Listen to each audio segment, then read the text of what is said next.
आज स्टार्ट करेंगे question number 41 vector algebra का। इससे पहले 40 क्वेश्चन मैंने करवा रखे हैं। अगर वो 40 क्वेश्चन सीरियल वाइज देखना है तो इसकी प्लेलिस्ट में जाकर देख सकते हैं। क्वेश्चन नंबर 41 है, find a unit vector perpendicular to the plane A B C where the coordinate of A B C are. A B C की कोऑर्डिनेट दे रखे हैं ये, ठीक है। हमें एक यूनिट वेक्टर निकालना है जो कि ए बी सी प्लेन पर परपेंडिकुलर हो। ये मान लेते हैं ये ए बी सी प्लेन है, ये बोर्ड एक पूरा प्लेन है। इस बोर्ड में ये ए बी सी 3 पॉइंट बने, मतलब ये ट्रायंगल बन गया। इस ट्रायंगल के हमें एक ऐसा वेक्टर निकालना है जो इस पर परपेंडिकुलर भी हो और इसके साथ यूनिट वेक्टर भी बना रहा हो। तो जो इस ट्रायंगल के यानी कि इस प्लेन पर परपेंडिकुलर होगा तो वो इनमें से कोई भी दो लाइन के परपेंडिकुलर होगा, तीनों के होगा। वैसे दो लाइन के कैसे दिखा सकते हैं हम, अगर कोई भी वेक्टर अगर परपेंडिकुलर होगा इस प्लेन के तो वो बी ए वेक्टर के भी परपेंडिकुलर होगा और बी सी वेक्टर पे भी परपेंडिकुलर होगा। तो जब भी ऐसा करना है तो हमेशा इनिशियल पॉइंट सेम लेना। दो वेक्टर के परपेंडिकुलर अगर बनाना है हमें कोई वेक्टर तो इनिशियल पॉइंट सेम ले लेना, तब आएगा। तो बी ए वेक्टर के भी परपेंडिकुलर होगा, बी सी वेक्टर के भी परपेंडिकुलर होगा। तो बी ए वेक्टर निकाल लेते हैं, क्या होगा, बी ए वेक्टर होगा ए माइनस बी। तो 3 माइनस 1 हो गया 2, 2i minus 1 plus 1 0j 2 minus 3 minus k। तो बी ए वेक्टर ये हो गया। बी सी वेक्टर क्या होगा, 4 माइनस 1 हो गया 3i माइनस 3 प्लस 1 माइनस का 2j 1 माइनस 3 माइनस का 2k। मान लेते हैं लेट r का यूनिट वेक्टर जो है रिक्वायर्ड वेक्टर है। तो r जो होगा r वेक्टर वो इस पर भी परपेंडिकुलर होगा, इस पर भी। अगर प्लेन के परपेंडिकुलर है, r जो है परपेंडिकुलर है किसके, ए बी सी प्लेन के, तो r वेक्टर जो होगा परपेंडिकुलर होगा, r वेक्टर परपेंडिकुलर होगा बी ए वेक्टर पर भी और r वेक्टर परपेंडिकुलर होगा बी सी वेक्टर पर भी। तो r वेक्टर की वैल्यू कैसे मिलेगी, तो r वेक्टर की वैल्यू मिलेगी r vector is equal to इन दोनों वेक्टर का क्रॉस प्रोडक्ट करके। क्योंकि जब भी हम क्रॉस प्रोडक्ट करते हैं किसी भी दो वेक्टर का तो एक ऐसा वेक्टर मिलता है जो दोनों पर परपेंडिकुलर हो।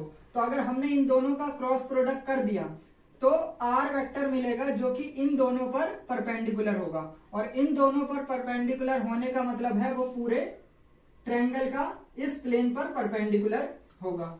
और क्रॉस प्रोडक्ट कैसे निकालते हैं, ऊपर वाले में i j k और यहां पर 2 0 minus 1 2 0 minus 1 3 minus 2 minus 2 3 minus 2 minus 2।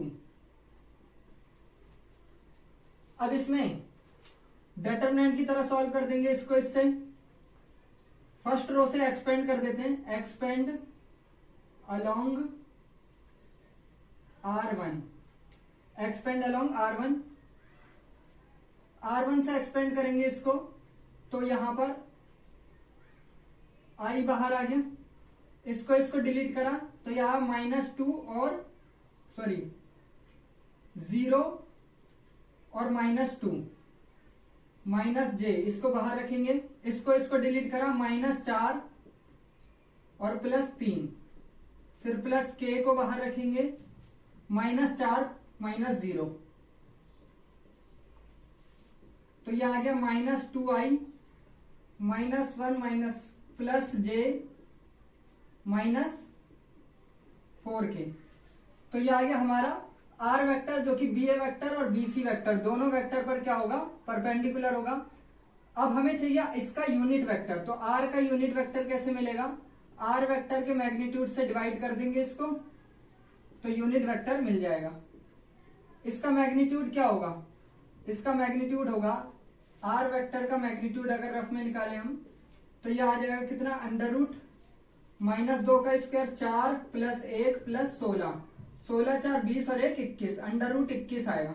सबको √21 से डिवाइड कर दो, -2 बटे √21 i प्लस 1/√21 जे माइनस 4/√21 के। तो ये आंसर हो गया हमारा। क्वेश्चन नंबर 42 है, using vectors find the area of the triangle with vertices A, B और सी।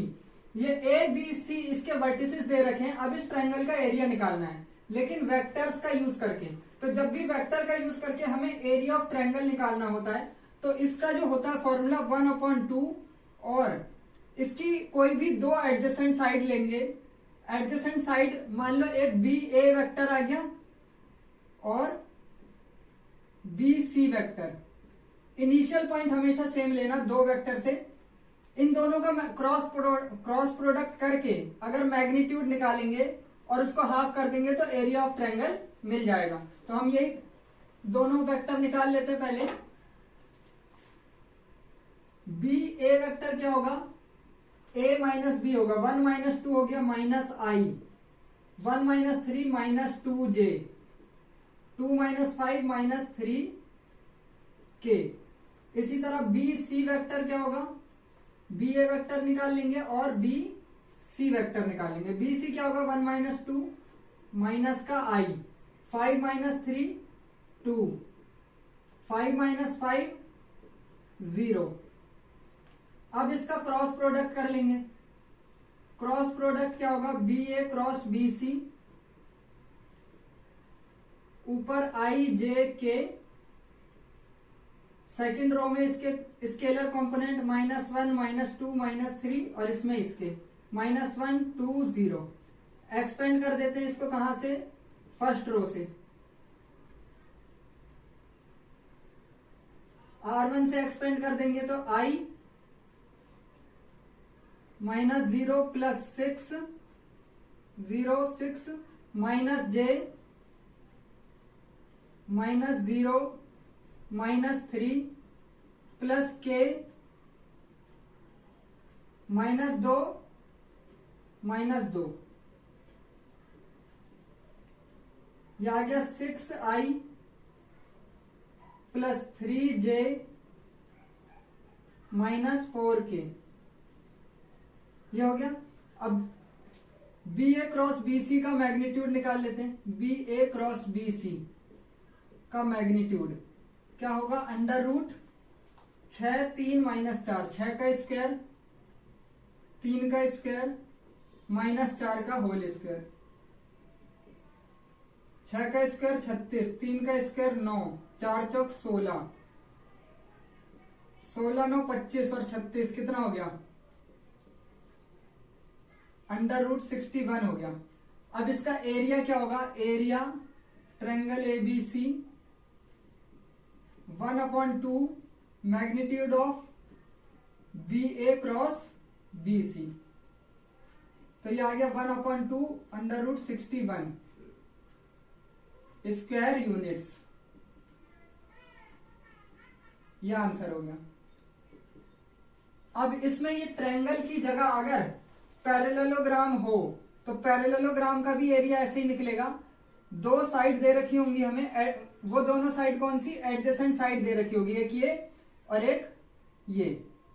तो एडजेसेंट साइड में एरिया ऑफ पैरेललोग्राम क्या होगा, ये वाली साइड मान लो ए वेक्टर है और ये वाली साइड बी वेक्टर। अगर साइड का वेक्टर बनाकर नहीं दिया हो तो जैसे इसमें पॉइंट दे रखा है तो वेक्टर बनाएंगे पहले। जैसे हमने 2 पॉइंट से वेक्टर बनाया, बी ए वेक्टर एक और बी सी। अगर इसके भी पॉइंट दे रखे हो तो पहले ये वाला वेक्टर बना लेना और ये इसकी कोई भी दो एडजेसेंट साइड का वेक्टर बना लेंगे। और इसका एरिया क्या होगा, इन दोनों एडजेसेंट साइड का क्रॉस प्रोडक्ट का मैग्नीट्यूड।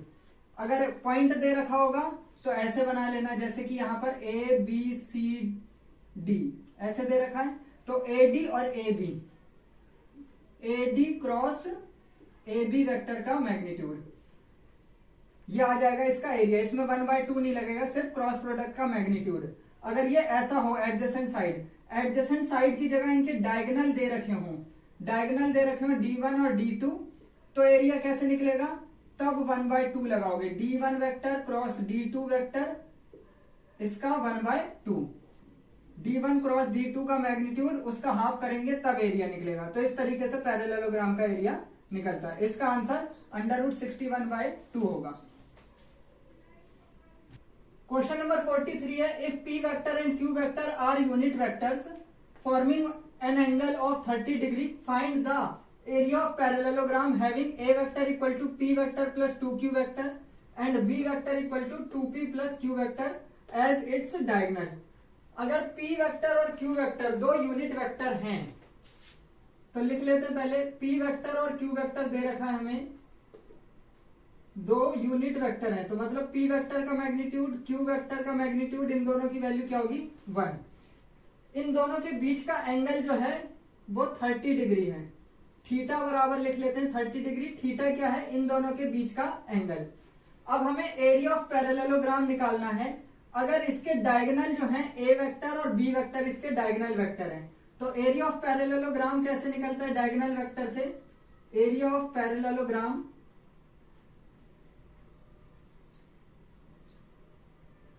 ये क्या होगा 1/2 और डायगोनल के क्रॉस प्रोडक्ट का मैग्नीट्यूड। तो क्या करेंगे, A vector cross B vector, इसे सिंप्लीफाई कर लो। A वेक्टर की वैल्यू क्या है, A वेक्टर की वैल्यू P प्लस 2Q, तो ये आ गया P plus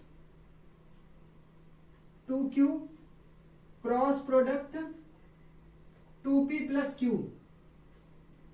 2P plus Q से इनका क्रॉस प्रोडक्ट कर देते हैं 1/2।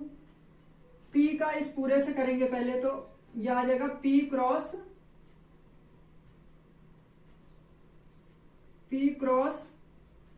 2P plus Q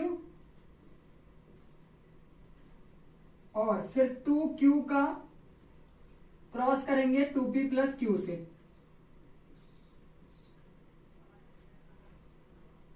1/2। ये 2 स्केलर क्वांटिटी है, इसको पहले भी लिख सकते हैं, तो ऐसे 2P क्रॉस P हो गया प्लस P क्रॉस Q हो गया प्लस 2 2 4 Q क्रॉस P हो गया प्लस 2 Q क्रॉस Q हो गया। और हमें पता है जब भी दो सेम वेक्टर का हम क्रॉस प्रोडक्ट करेंगे तो 0 आएगा। तो ये आ गया कितना, ये तो 0 हो गया। 0 को 2 से मल्टीप्लाई करेंगे 0 आ जाएगा। P cross Q plus P cross Q। अगर Q क्रॉस P है, इसको हम आगे पीछे लिख देंगे तो साइन चेंज हो जाएगा इसका, -4P क्रॉस Q हो जाएगा। आगे पीछे इसलिए लिखा क्योंकि ये भी P क्रॉस Q है, ये भी P क्रॉस Q है, प्लस माइनस हो सकते हैं। इस तरह से ये भी 0 हो जाएगा।